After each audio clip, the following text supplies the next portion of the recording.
everybody. Merry Christmas and welcome to the Hallmarkies podcast. And this is exciting. We are recording our last preview that we're doing. This is the Lifetime, and it's appropriate that it's the last one we're doing because they're the last ones to start in November 18th this year. They're starting a little later than they have in the past because they're doing all these ripped from the headlines movies. And it's Follow Lifetime, and we're here to talk about it. It's going to be super fun. I am film critic Rachel Hagner, and Michelle's here. Hey, everyone. And Jax is here. Hi. And how are you both doing? Okay. Yeah, I've got like a week off of work. And nice. Yeah, day one, I hurt my back. So I'm not being able to actually do anything. I'm traveling at the end of the week. So hopefully, fingers crossed, I'll be able to travel because I need to fly. Oh, really? Yeah. Yeah, I need, just down to London, but weirdly, it is cheaper to fly than it is to get the train. So, Oh, really? Yeah, it's so expensive. The train's just so expensive here. Well, that's so hard with back pain. It's so immobilizing. It's rough, but hopefully you're able to have fun on your trip. How are you going to be there for like the weekend or? Just a day. I'm going down to the big Comic-Con down in London. Okay. So yeah, it should be fun. It's the first time I've ever gone to this one. But yeah, it should be, hopefully I'm healed by then. Because it's a lot of walking. Yeah. So much walking. Yeah. Well, it'll be fun to be at the con though. Yeah, it'll be real fun. It's always the worst when you like take time off of work or when you schedule time for yourself and then you get injured or you get sick because you're like, okay, well, I'm glad I can like recuperate, but like this is supposed to be my this is a waste. Yeah, it's true. It's really true. Like, okay. Well, it's interesting. What do you think, Jax, about the fact that Lifetime is starting a little later?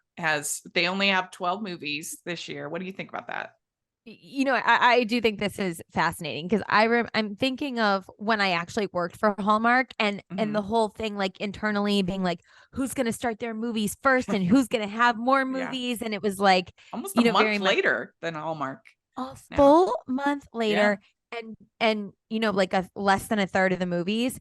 To me, this almost feels like it's like, okay, we're focusing on other things. Not like, oh, we're giving up on Christmas, but we know what we're good at. Christmas is not where we necessarily shine, not even just compared to Hallmark, but you know, with all the preview shows, you know more than anyone, Rachel, the fact that like, you know, Hulu's in the game, Netflix is in the game, there's GAC, there's like releases that are actually theatrical releases. So everyone is in the game now.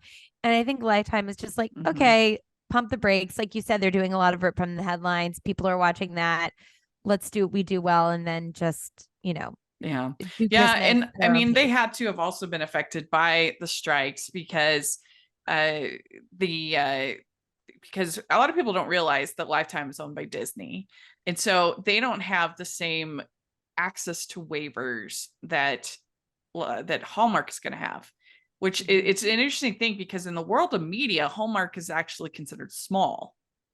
Their productions and their things, and obviously when you compare to like Disney and everything like that, and so like Hallmark's able to get waivers and other things that Lifetime's not going to be able to get because they're owned by Disney, and so that's going through this. A lot of these are acquisitions not made by Lifetime. And you can tell because they have separate posters and separate trailers, and a lot of them aired in Canada last year, things like that. That doesn't mean they won't be good. They can still be really good. Christmas Perfection, which is perfection in my eyes, at least. That was an acquisition, and I love that movie. So you never know, but. I think they probably did have less to work with this year, and hopefully, you know, it's quality over quantity for a Lifetime. How do you feel about that, Michelle? Yeah, I mean, I'm not as sort of involved in sort of removed from it a little bit. I only really pay attention when the announcements are happening. So yeah, I wasn't quite as aware that, you know, Lifetime were focusing more on the thrillers, and they weren't making the sort of Christmas investment that they normally do, which is a shame because I personally feel like, we've covered the Lifetime movies the last couple of years, and Some good last ones. last year was so surprising because they had like 3 or 4, maybe 5 that were truly great. Like they were really, really great movies. That just for me came out of nowhere. So it is a little disheartening to sort of see so many acquisitions, and because when they do make it their focus, they are really good at it, and they are. It's true. I mean, last year, yeah, especially the beginning of the year last year was really strong. Well suited for Christmas. One of my favorite Christmas movies ever. If you haven't seen that one, Jax, highly recommend it. Well suited for Christmas. I haven't seen it. Do you know who's in it? Mercedes de la Zerda and Franco Lopresti. It's I have to so good. Yeah, that one's great. And Merry Xmas I loved last year. Reindeer Games Homecoming was very good last year. So those were 3 very solid entries. And then there were other ones like the Christmas Spark, the one with Jane Seymour and Joe Lando. That was fun. And the one with Kelsey Grammer. It was a good group last year. Yeah. Yeah, was that one Must Love Christmas? That was so good. That was really good. Which one was that? That was the one with is it Neil Blasco? Oh yeah. That one was good. That was good. I try not to think about the holiday dating guide as much as possible. That one was rough. Hopefully nothing this year is as bad as that. I have not seen that. Is that so bad that I should watch it? Like, is it laughably bad? Kind of it. I just really did not like Maria Menounos' performance. She was acting like she was 15, 16. And she's 40. Like it was just it might have a little bit of so bad it's good, but I don't know. It was not for me. It was not for me. But anyway, so we have our ranking system that we have here for these preview shows. And as we always say, these previews mean nothing because we haven't seen the movie. So it's just a way to kind of talk about them and have fun. But we start with a coal for the ones we have no interest in, no excitement. And then there's a sock, and then an orange, and then the top tier most excited for is a diamond ring. And the idea is it's all stuff you could get in your stocking. That's the idea. So ho, ho, ho. We'd like to take a second and thank our sponsor for this episode of the podcast. It's the Hallmarkies Patreon. Do you love Hallmarkies podcast, especially at Christmas? Do you enjoy the holiday previews, recaps, interviews, and bonus episodes? If the answer is yes, please consider supporting the Hallmarkies Patreon. We need your help to do what we do both during the Christmas season and all year round. But not only do you help a podcast led by strong, independent women by becoming a Patreon, you get to become a part of the Hallmarkies family. Starting at only $2 a month as a patron, you will have access to our Facebook Patreon group where we talk about the movies, shows, and more all year. We also have many monthly patron watch-alongs with guests like Lacey Chabert, Natalie Hall, Paul Campbell, Mary Lou Henner, and more, giving their behind-the-scenes details of their films. As a patron, you also have the chance to provide input into the podcast and even join us at different tiers. So this Christmas season, spread some cheer to the Hallmarkies Patreon and become a member today. You won't regret it. Go to patreon.com/Hallmarkies to learn more. That's patreon.com/Hallmarkies. Make sure you share with us in the comments what you would give them, what your ranking is, and let us know because it's always fun to hear. But let's dive in. Let's get started. The first one on the 18th is Christmas Plus One. This stars Emily Alatalo, Corey Sevier, Andrew Buchel. I love Andrew Buchel. Director Michelle Neal, writers Katie Breyer and Erica Dushman. When sisters Kara and Amy make a pact to find their soulmates by next Christmas, they're not expecting anything to come from it. However, 1 year later, Amy's winter wedding is approaching and Kara finally finds her own perfect man, Chase, who agrees to attend as her plus one. But after immediately losing his number, all hope is lost. Will she find him in time to make her Christmas wish come true? Or does love have other plans for Kara?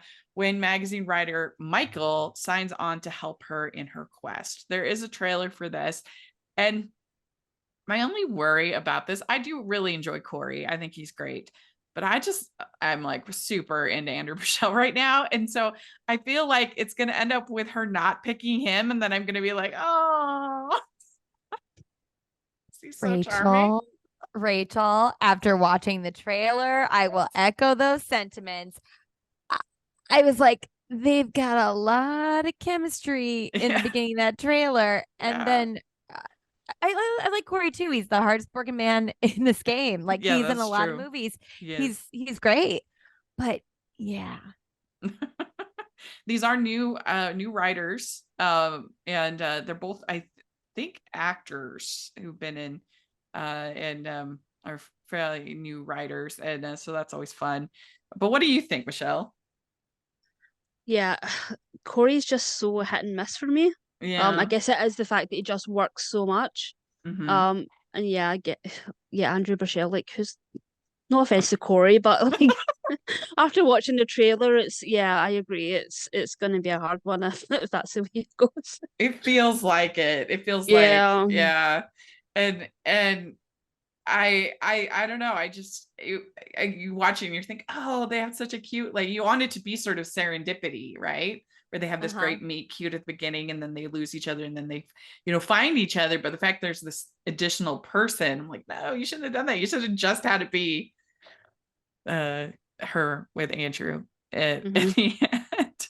Yeah. But you're right. Corey's on the poster, so we know where this is headed. Yeah.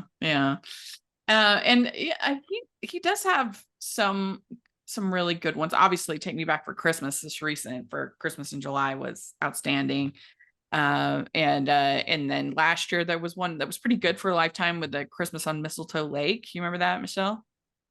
The one where he owns, like, he lives on a boat, and so he lets, like, this reporter who's, like, coming in that stay on his boat, and he's got, like, a daughter. But I remember thinking it was really good. Any boat ones, like a boat one. Michelle's like, that was one of my Corey misses. Yeah. That one didn't stick. She's like, I blocked it out. Well, I mean, the one that was the real miss from Corey was the Dog Lover's Guide to Dating, the New Year's didn't movie. you watch that one? Yeah. Well, it wasn't his fault. I mean, he was perfectly good in it, but that's also another one where she's dating this doctor, and then she's also dating Corey, and I was kind of like, I like this doctor.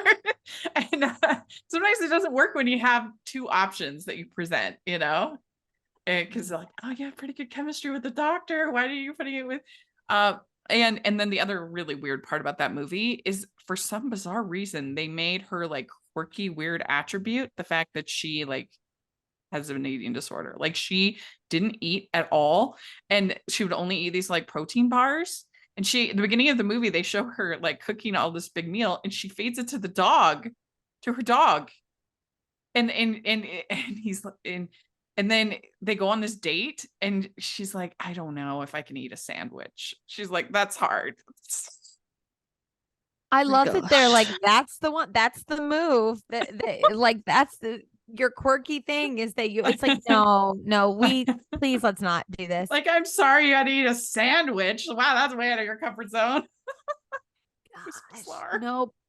It was really not good, but again, not really his fault. He was fine. But anyway, so I would give this one, I'm gonna give it a sock, but just, I don't know, it could be good. I just worry about that, but I'm excited that Andrew keeps getting roles. What do you think? What do you give it, Jax? This is a sock for me, but like a nice fuzzy sock, like, not like, oh, I got a sock in my stocking, but like, oh, I got a sock in my sock. This is like cashmere sock. Exactly. Yeah, I'm happy about it. What do you give it, Michelle? Yeah, I'm going to go sock too, which I'm kind of glad of. I think the last preview I did, I started with a coal. Yeah, I'm going to go thing.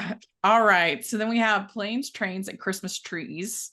And this on the 19th, Catherine Davis, Olivia Renaud, director Marta Borowski, writer Sarah Rose Pickering. It's during a business trip to Indiana, event planner Kaylee and sports agent Brett find themselves unable to fly home for Christmas due to a terrible snowstorm. Determined to get back to New York City by Christmas Eve, the two team up and try to make their own way home. But when the storm hits, they're forced to seek refuge in sleepy town of Redwood, Ohio, a place that ignites much needed Christmas magic in their hearts. And I guess the unusual part about this is that both Michelle and I have seen this movie already.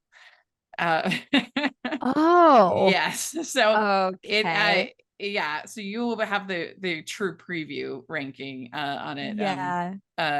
Jax, because we know Catherine, and we kept waiting for it to get picked up last year, and it aired in UK, correct, Michelle?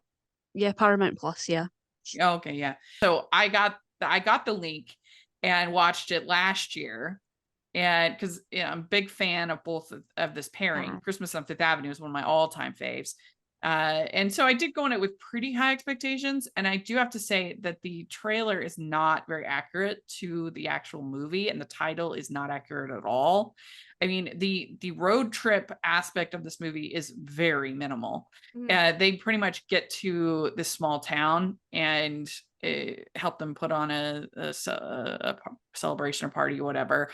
Almost the whole movie is them at this town. Yeah. So that's maybe a little disappointing, like people expecting sort of a madcap road trip. It's not really that like a at bait all. and switch there.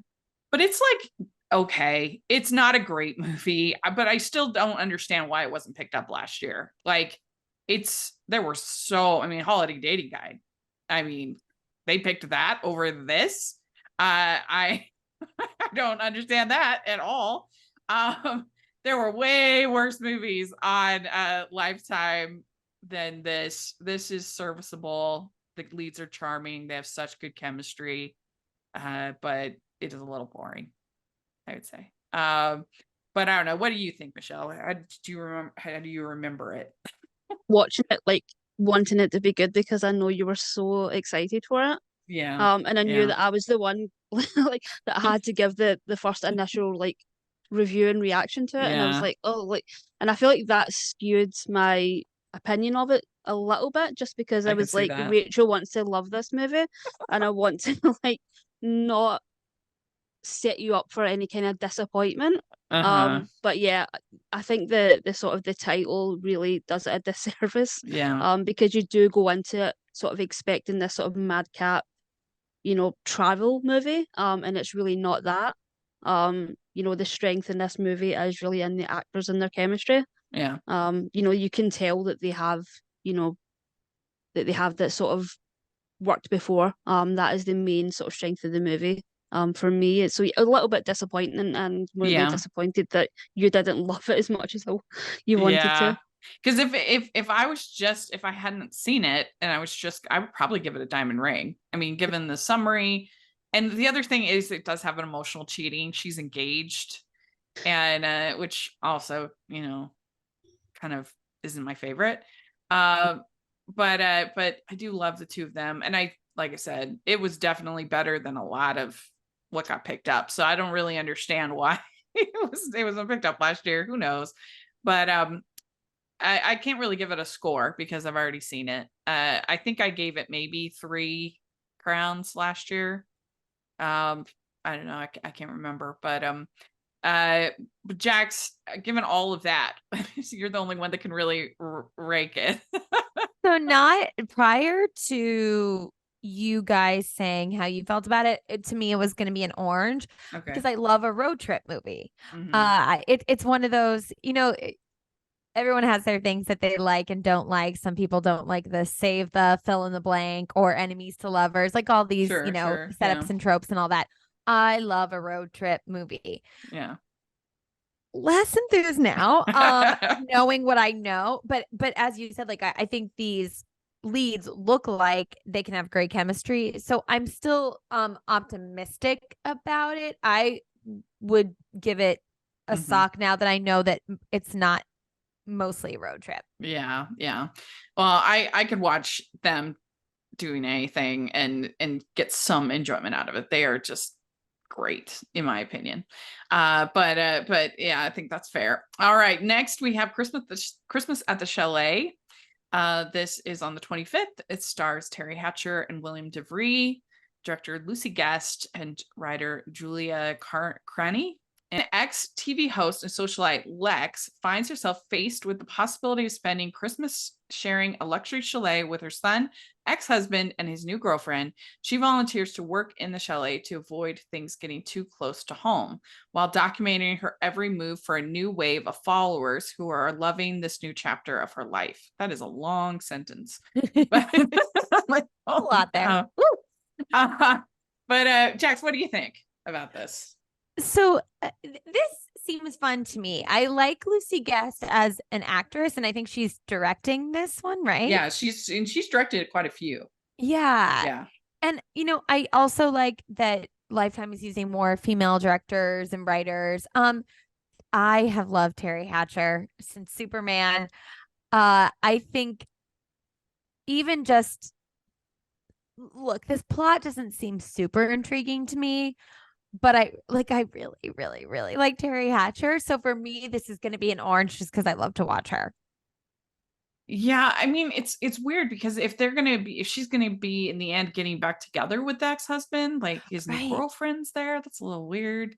And I hope there's not, like, I hate sort of catfighting and petty women and that, that kind of a thing.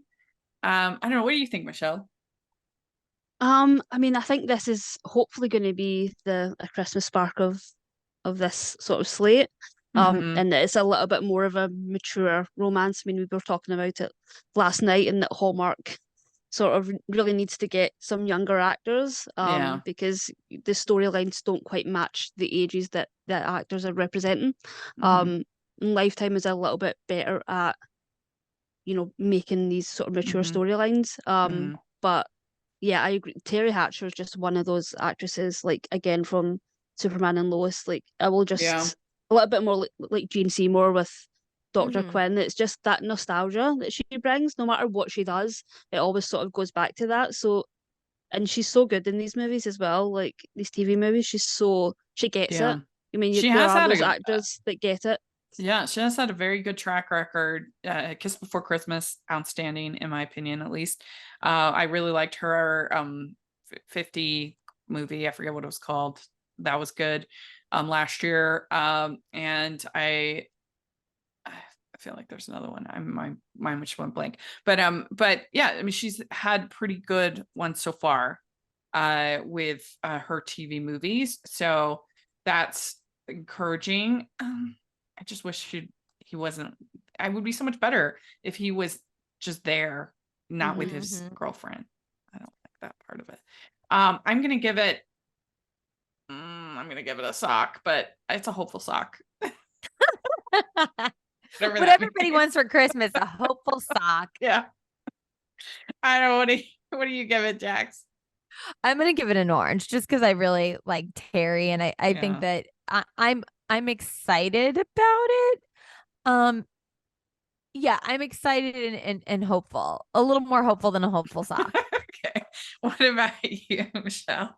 I'm gonna go orange as well, kind of for the same reason as just the Terry Hatcher of it all. And the hopes that maybe the girlfriend isn't as big a part of the movie as the summary suggests. Hopefully she gets off quick, and it can work. I mean, I love Parent Trap movies, and it can work, but it just depends.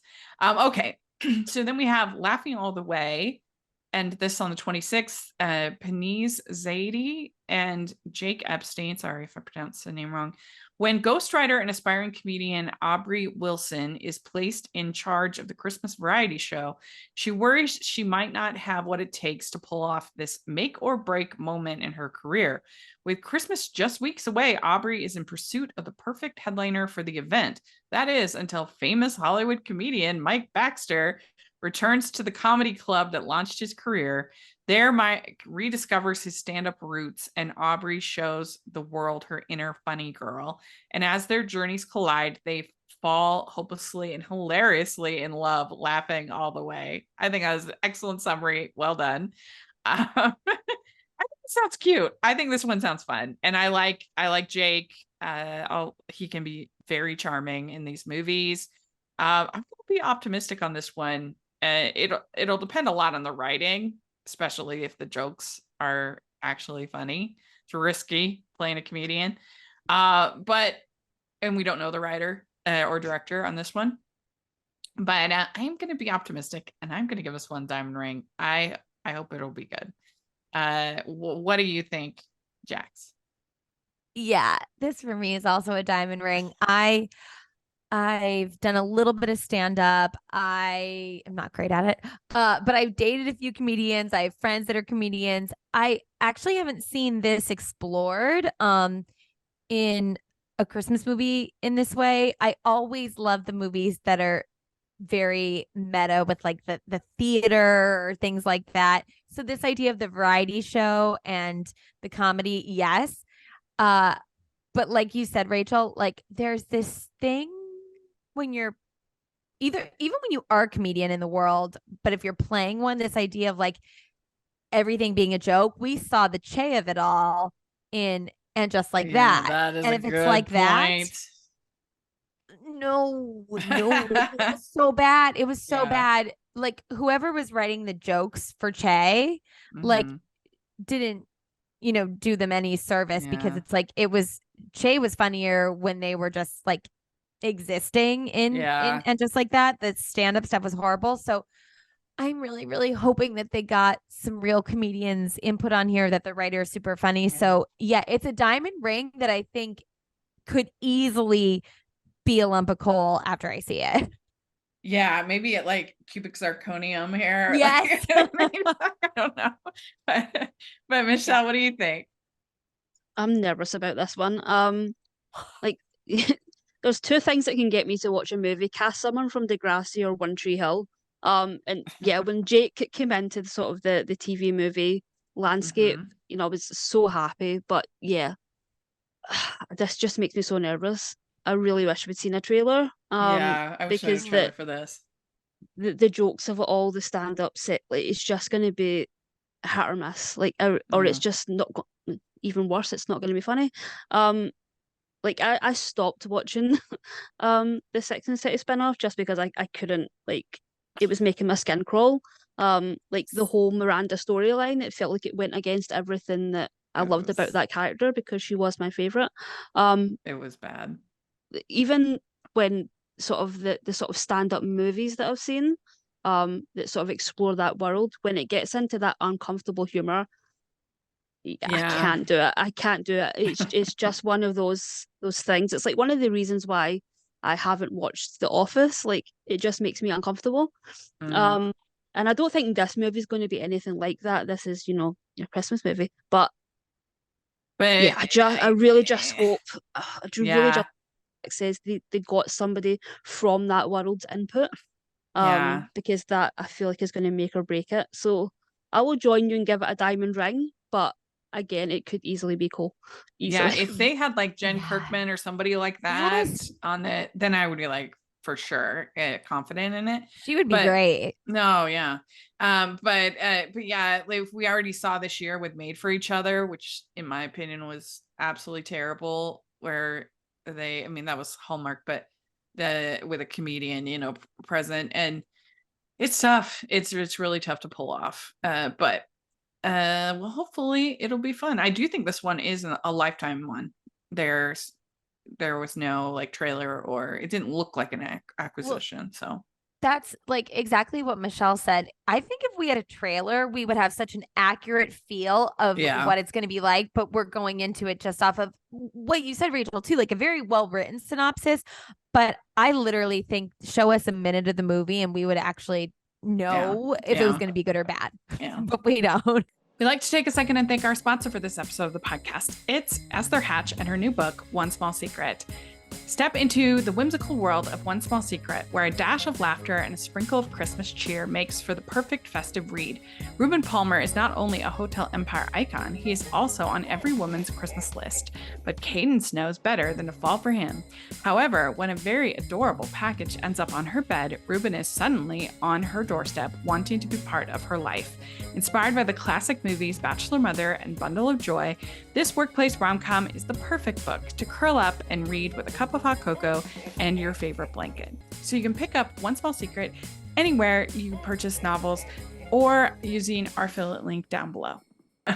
All right, so then we have Ladies of the 80s, Divas Christmas. This on the 2nd, Lonnie Anderson, Morgan Fairchild, Linda Gray, Donna Mills, Nicolette Sheridan, director Christy Will Wolfe, writers James Berg and Stan Zimmerman.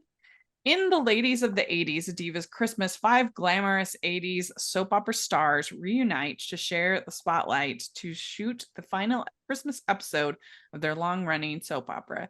The producer, Alex, and director, Nell, old college friends, do their best to keep things on the rails, but as the ladies come together, old rivalries resurface that threaten to tear the whole production apart.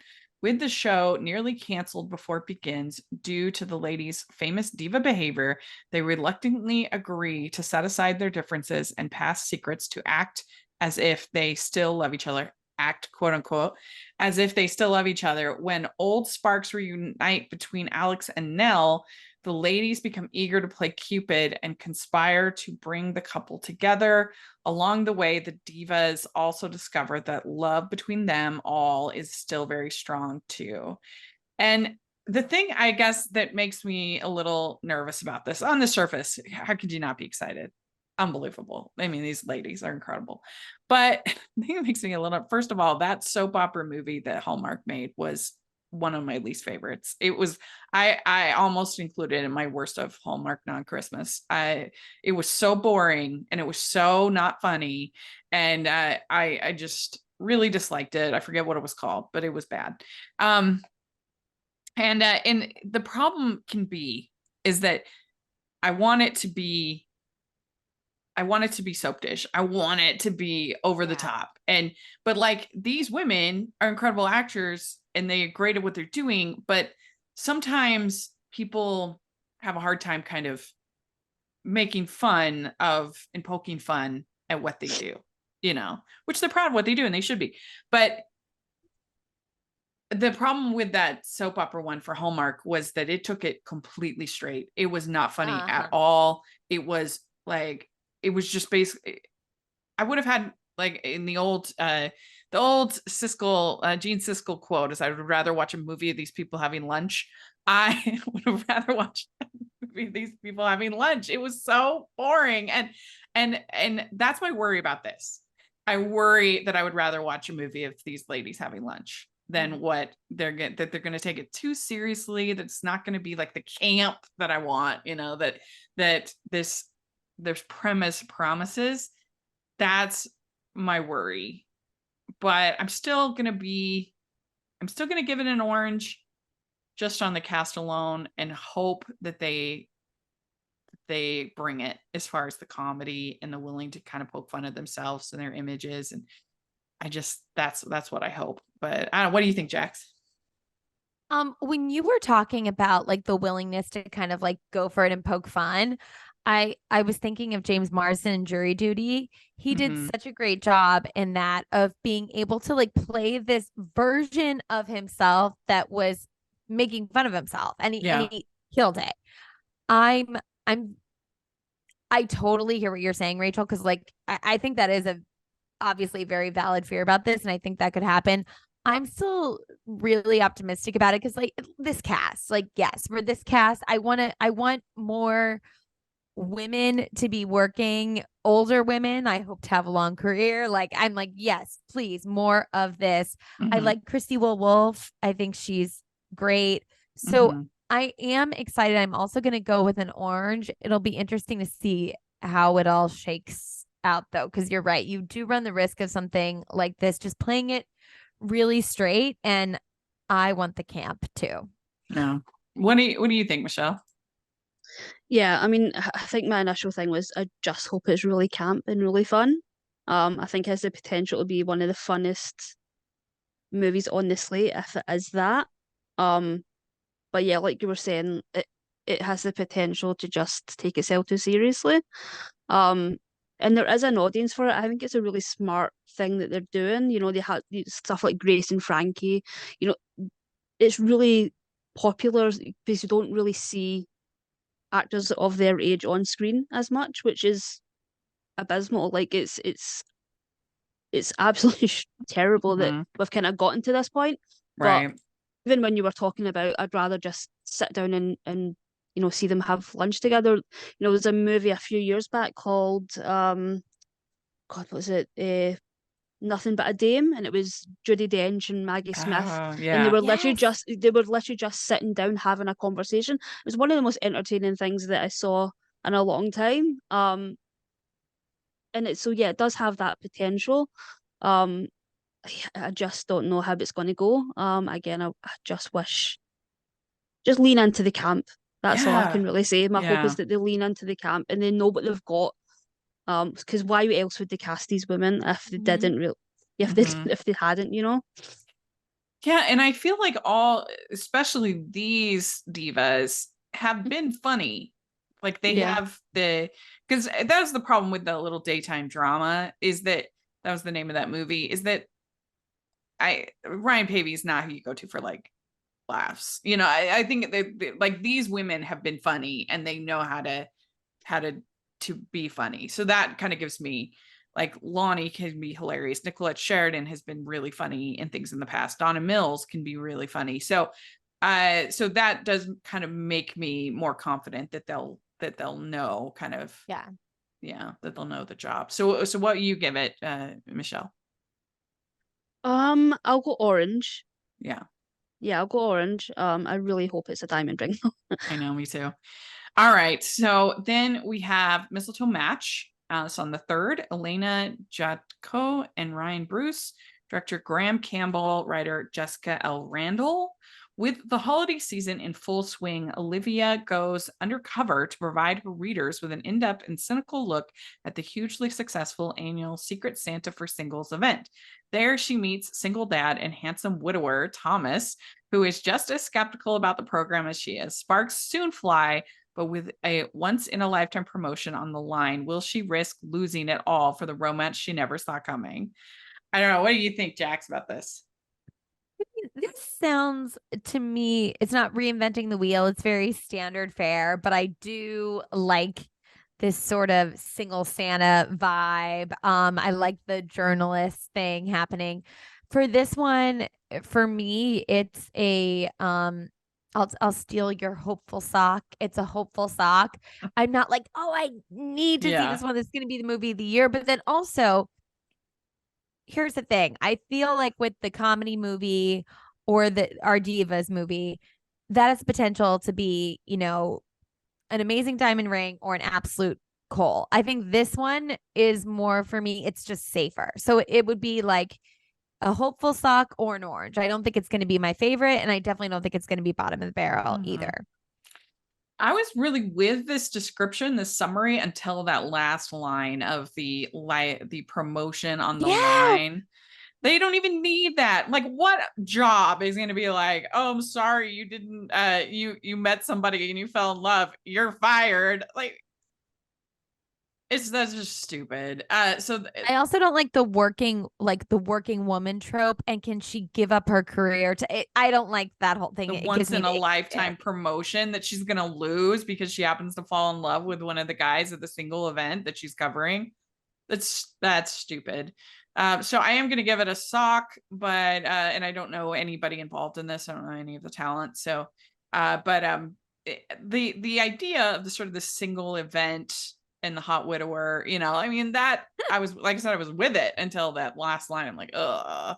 But I don't know. What do you think, Michelle? Um, I'm sort of glad to hear both of your reactions there because I saw this last year and I Oh, don't you remember did? any of it. I don't remember Oh. nothing, like absolutely nothing. I was like, I feel so bad, but I don't remember a single like thing about it. And I pulled it up on Paramount Plus just to like play a couple of seconds to be like, see if it jogged anything, and I was like, nope, nothing. Well, I mean, at least I guess I'm so sorry to everybody it wasn't involved. the holiday dating guide. It wasn't like memorably awful. Yeah, I think, Jack's kind of hit the nail on the head. It's very middle of the road. Yeah. Very, if you want to watch a comforting Christmas movie, it's fills that void. But yeah, not memorable. Literally. Michelle being like, anything. Nothing. That's funny. All right. So then we are moving over to Lifetime Movie Network, and we have Silent Night, Fatal Night. This on the 7th. It stars Alex Camacho and Matthew Polkamp. Director Peter Sullivan, friend of the podcast. Writers Robert Dean Klein, Adam Rockoff, and Jeffrey Schneck. Mallory is one of the best-selling mystery writers in the market. Against the wishes of her manager, Michael, she's decided to end her long-running detective franchise and focus on more personal matters. Desperate for a big payday, Michael takes her prisoner and is convincing the world she passed away, forces her to write a new posthumous novel. Now Mallory will spend the holidays writing her most thrilling story yet, her own escape. Silent Night, Fatal Night. It's a good title. What do you think of this, Michelle? Oh, I'm so here for this. Like, Lifetime does misery. Yeah, I'm totally here for this. I feel like we need stuff like this. I feel like it's so hard when you have so many movies to just sort of blend into each other. Yeah. And I feel like it's a big swing to just be like, this is our strength, so let's, continue that into Christmas. And do a Christmas one. Yeah, I'm excited for this. Yeah. It's gonna break the sort of monotony. So I feel like we all hit a point where it's just like too much Christmas. Yeah, this will be fun. I really hope this will be fun. So I'm gonna give this a hopeful diamond ring. Oh, okay. What do you think, Jax? I'm also really excited. Mystery is my favorite genre. And although this isn't a mystery, it's more like a thriller. I love that her job is she's a mystery writer. Yeah. And I think that's really cool. I love that she has a detective franchise. I think my only thing with this one is sometimes in these types of movies where someone's been like kidnapped or they're held prisoner, held hostage, and they're like in one room, sometimes I end up finding them kind of boring. Yeah. So that's my only thing with this one. However, I'm very, very excited about this. So I think that, and yeah, Michelle, to echo your point, this is definitely one that I'm not going to forget. It's not going to blend into the rest of them. It's going to stand out. So I would say for this one, it's like a big, juicy orange. I'm ready for it. Yeah, it does sound like a pretty good story idea for, a story for this kind of, if anybody who's tuning in to Silent Night, Fatal Night, it sounds like they're going to get what they want out of this film, right? So I am going to give it, maybe I'll give it a black diamond because I don't think it's for me, but love that. I think for who it is, I think it'll work. We'd like to take a second and thank our sponsor for this episode of the podcast. It's the Hallmarkies merch store.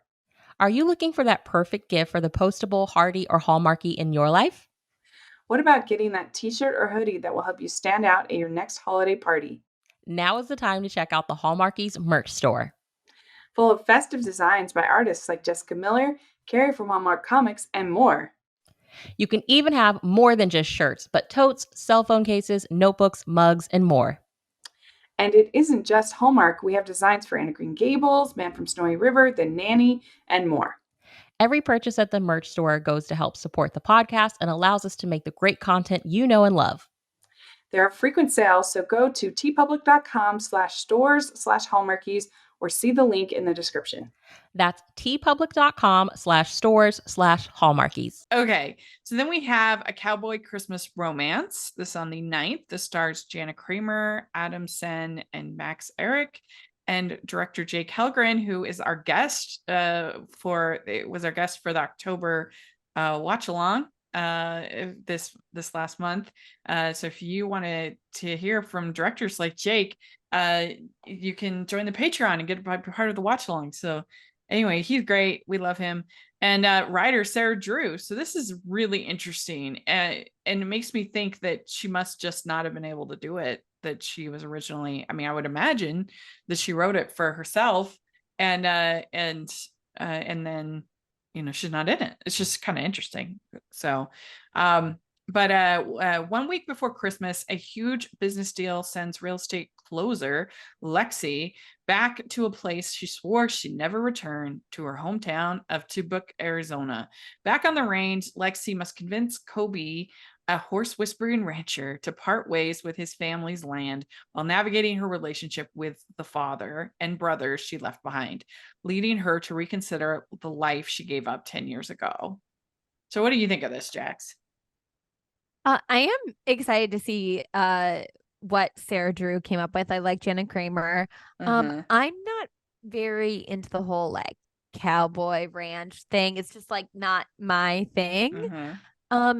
So with that being said, excited about the people involved in this project. So I am gonna give it an orange, but more like a little cutie, you know, the tiny little oranges that aren't as big and juicy. I mean, they're good. I like cuties actually quite a lot.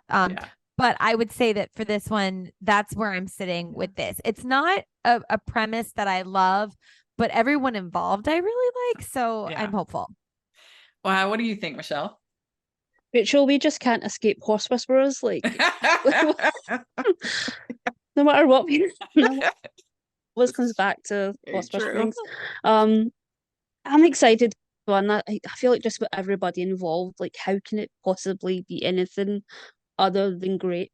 I mean, you've got Jenna, you've got, I mean, even just the writer directors, he's so good. Get Mary Margaret Humes in there as well. Like, it's just, like, I'm gonna give us a diamond ring just because I really hope it's great. And Jake has already done a Christmas cowboy romance movie with I think it was Dashing in December, I think it was called. Yeah, I like that one. And that was good. And yeah, I'm the opposite of you, Jax, because I love me a hot cowboy. I'm like all about it. And so I love that part of it. I mean, the real estate going from the city to the country, it's I mean, it can be good. I like it sometimes. I mean, I love Country Wedding, and that's basically kind of what that is. So it can be good. Can also be like it just depends on, I guess, what they do with it, and if they end up having chemistry. But it sounds solid, and I thought that Sarah's script for Reindeer Games Homecoming was so good last year, and she really knows the genre, I think, well. So I am going to give it like a small diamond. I hope it's good. And I don't know if we're going to be seeing a lot of hide the pregnancy bump with Jan. I don't know when it was filmed. Right. That's always fun to play. That can be fun. But it's been such a happy thing to follow her on Instagram and, you know, just see her go from such a low place to, you know, now I think she's engaged, she's having a baby. Like, I'm really happy for her. So that's great for her. So all right, let's keep going. So we have Yes Chef Christmas this on the 10th. And it's Tia Mowry, Buddy Velastro, Luke Humphrey, director Max McGuire, writer Carly Smale, who is one of my favorites. She wrote Christmas Pen Pals, which I love so much. And so she's a really good writer. And it's Alicia is a culinary school instructor who has put both her true career aspirations and personal life on the back burner. But this holiday season, fate is on her side. She's invited to compete in the city's annual Kringle Cook-Off and learns a family secret that could change everything and be the big break she needs to become a respected chef like her former boss, Bobby. There to mentor her through the competition is the fiery chef and Kringle protege, Logan, who Alicia builds a real connection with despite their rocky start. But can Alicia win the cook-off and prove to herself that she is capable head chef that Logan believes her to be? And will she be accepted by the Kringles if she shares the truth with them? She will have to put it all on the line to find out. So, Michelle, what do you think about this? I mean, I love Tia. Mhm. So I really hope this is a good one. But yeah, the cooking ones tend to be really hit or miss. You know, it is pretty much the same formula over and over again. Yeah. You know, and you know, we've seen that, you know, with pretty much everything. It's just how it's done. And again with the writer, it really does. She also wrote Snowed in Christmas, which is another favorite of mine, with Andrew Walker and Bethany Joy. So she really is a good writer. Yeah. Yeah, I mean, I really think if the writing is there, this could be really, really good. So I'm really hopeful. I'm going to give it an orange, just because, again, it is a formula that we've seen a million times, but I think it could be done well. Yeah. What do you think, Jax? Yeah, I also love Tia. And I love that Buddy Cake Boss is in this. Like, Yeah. we interviewed him once on the Bubbly Sesh because he was trying to get into like the Hallmark Christmas movie game. So I'm glad he slid in there with Lifetime. I'm excited to see what he does with it. Yeah, I would not be surprised. I have no knowledge of this at all. If this was originally slated to be on Discovery Plus. Yeah. And then since I don't think they're doing any this year, but they did 4, including one that was written by Carly. I would not be surprised at all if that's the case, but who knows? But it feels like that. It feels like one of those. Has that vibe. Yeah. Yeah, I mean, and Tia, she had a food, like a cooking show. She has food like experience. It sounds fun. It sounds cute. I'm gonna give it an orange. I think it sounds good, and I think the writing will elevate it. Yeah. So, all right. So then we have the holiday proposal plan.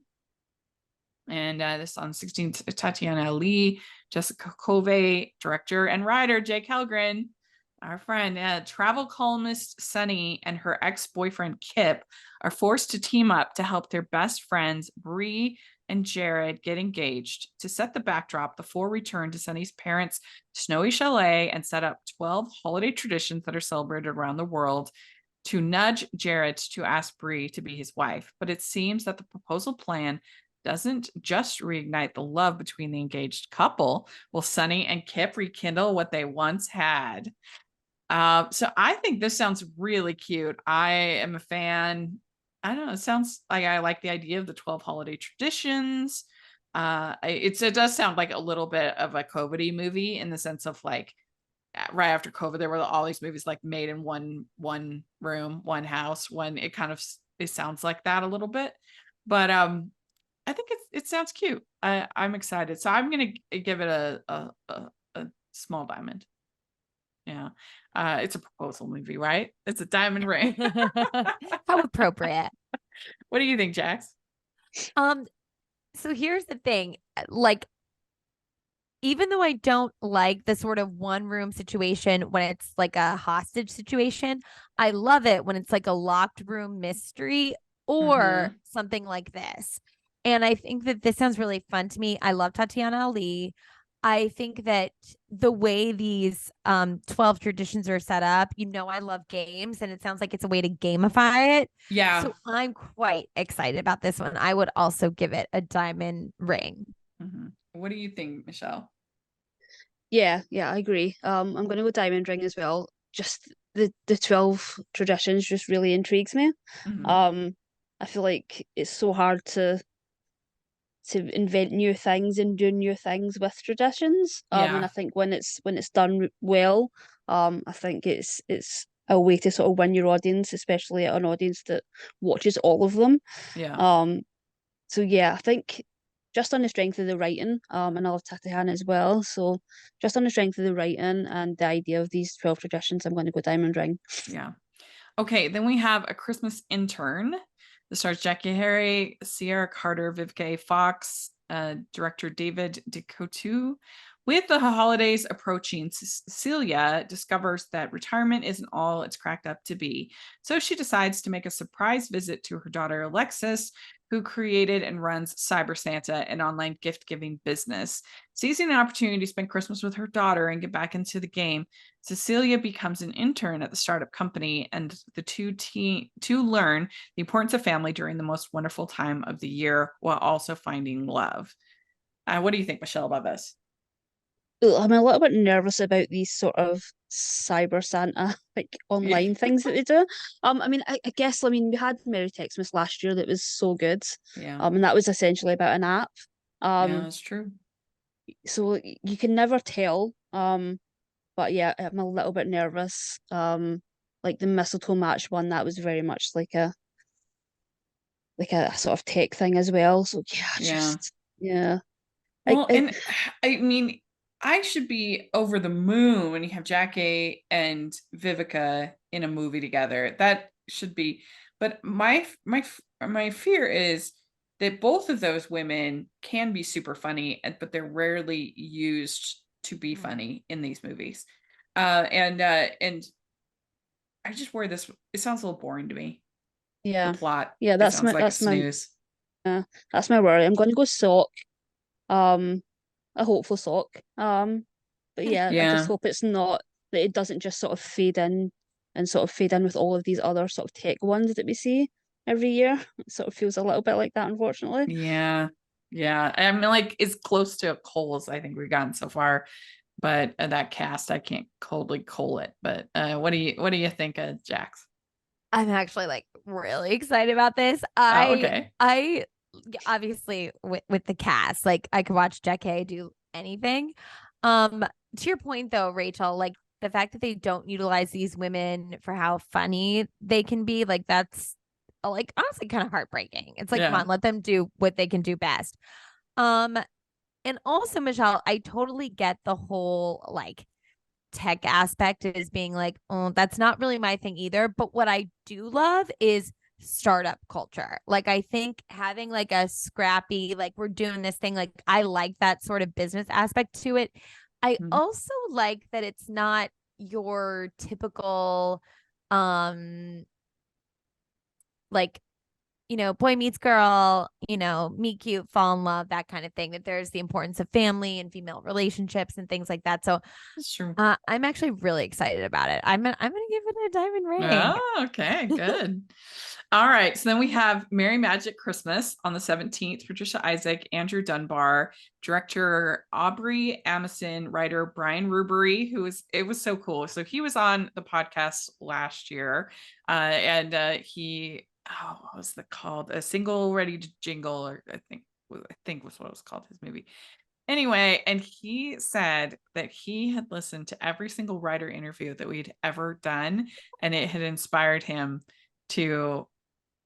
in his writing and to actually write his script. And that's that he amazing, like Rachel. Yeah, and so that was like amazing. That was super cool. So I'm excited that he has another one this year. And I'm also really excited about Andrew Dunbar. I've been saying for a long time that I thought he should get a lead. He was really strong in movies like Taking a Shot at Love. He was the other he was the husband of I think the best friend. Anyway, he was like the hockey coach and friend, and he was charming, and he's been a secondary in a lot of these, so I'm really happy that he's getting the lead in this. But the plot is, as Christmas nears, financial advisor Beth finds that her fortune is hinting all around her. She starts seeing a recurring number, 624, an angel number that will help make her heart's secret wish come true. It mysteriously becomes the time she wakes up, how far she bikes, and the countdowns she sets. Taking on a pro bono financial case for the local Christmas theater, Beth meets Nate, whose financial inexperience may cause the theater to shut down. The two must work together to raise money for the theater and possibly find love along the way. So I feel like I was just reading Mandarin Chinese. I have no idea what they're talking about here. What on earth is going on? What is this recurring number and an angel number? What's that mean? An angel number? What does it mean that her fortune is hinting at what? I don't understand at all. Like, and I think I'm a smart person and I do not understand this summary at all. But like the bottom part is basically like a save the theater story, and that I understand. But that first part, it was like I felt like I lost my mind for a second. Like, your fortune is hinting. Yeah, I've never heard it described in that way before. What is she talking about? It mysteriously becomes the time she wakes up. What does that mean? The time she wakes up. So I think it's like she looks at the clock and it's 6:24. Okay. Yeah, she keeps seeing the number. But so she bikes 6:24 and she's and the countdown she sets. What? Wait, actually, what? I don't get that either. What countdown? I thought I was following and now I'm not. The countdown, it has 624 things it's counting. I don't know what this is. And taking on a pro bono financial case for the local children's theater.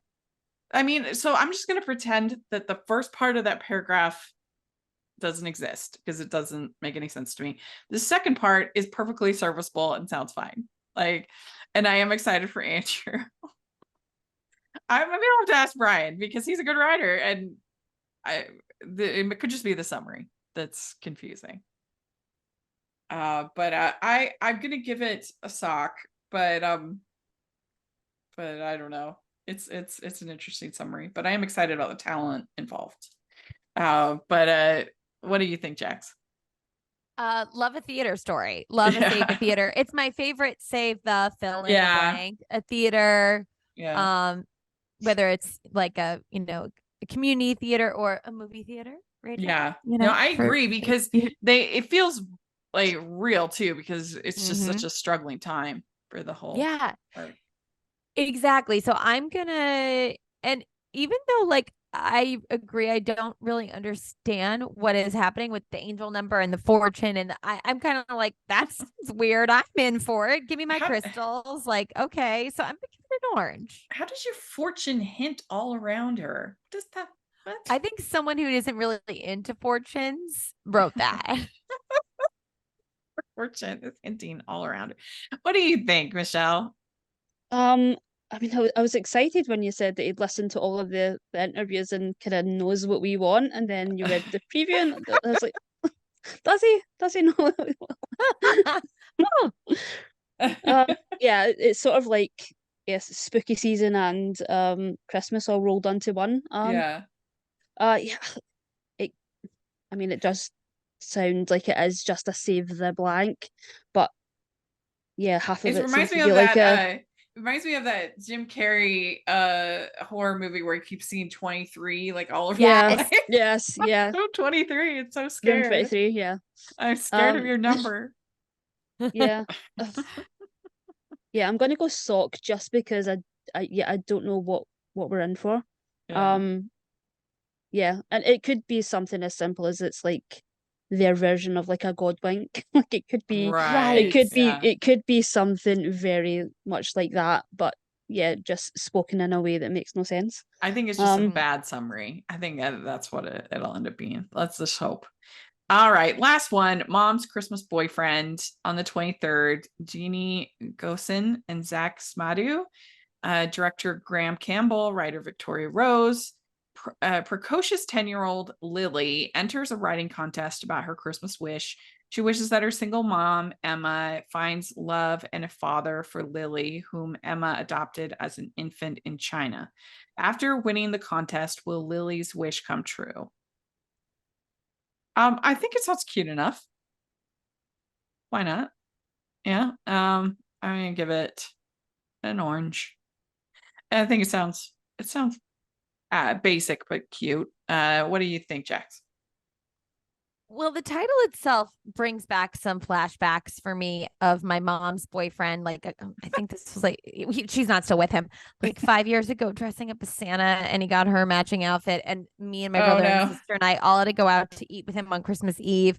They were dressed up. It was just like, okay. You're like triggering. It was, yeah. And I was like, my mom's Christmas boyfriend. He was a nice guy. I'm okay with my mom dating, but the whole thing felt really weird. I thought my brother was going to like die from embarrassment.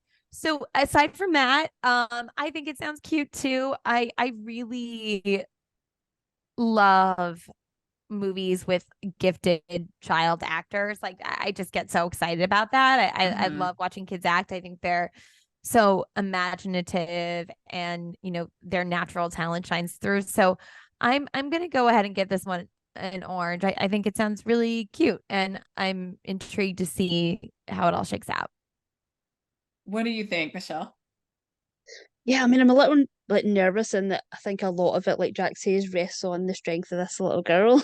Hopefully they've found like a really good little actor. Because the precocious thing, it's hit or miss, but it's when they get a really good little actor for it, it can work really well. I know Zach a little bit. He was in The Expanse, I think. I remember him from that. So yeah, I just wish there was a little bit more information.